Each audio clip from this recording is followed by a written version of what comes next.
પૂરા ભારતની અંદર નર્સિંગ સેવા કરીને જેઓ પોતાની શ્રેષ્ઠ સેવા સાથે યોગક્ષેમ ચાલી રહ્યો છે. આ યોગક્ષેમ સાથે સેવાનો આટલો મોટો મંત્ર મળ્યો એટલે નર્સિંગ સેવા. અને આજે નર્સિંગના ડે નિમિત્તે પૂરા ગુજરાતનું સંયુક્ત કાર્યક્રમ ગાંધીનગર હોસ્પિટલના હોલની અંદર રાખવામાં આવેલો છે.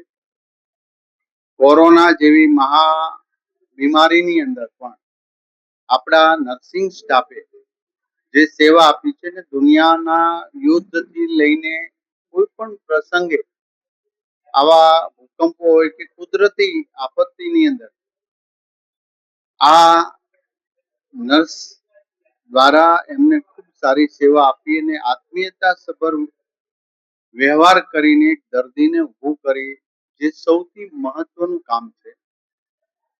પૂરી દુનિયાના દરેક જગ્યા પર એની ભાષા જુદી હશે, ધર્મ જુદો હશે, પરંતુ બીમાર પડે ત્યારે માણસ એક જ હોય છે.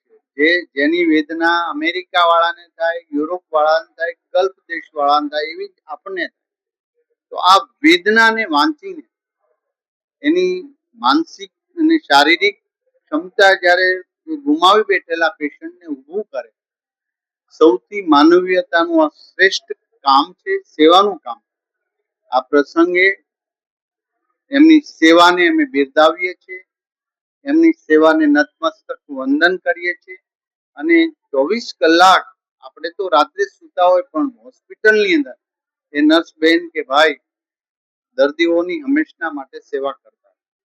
તો આશા રાખીએ છીએ કે આ સેવાને લોકો દિલથી સ્વીકારે, એમને સન્માન આપે.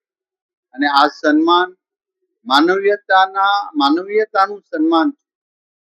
આવા અનેક નર્સ બહેનોએ પોતાના જીવ પણ ગંભીર બીમારીઓથી ગુમાવ્યા છે. એમને આપણે ખરેખર સેવાના કામમાં જેઓએ બલિદાન આપ્યું છે, આવી બહેનો અને ભાઈઓને પણ હૃદયપૂર્વક વંદન કરીએ છીએ.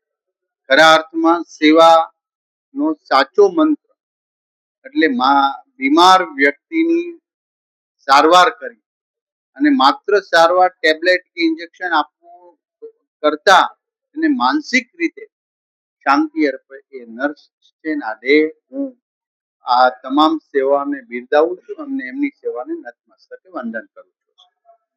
NEET exam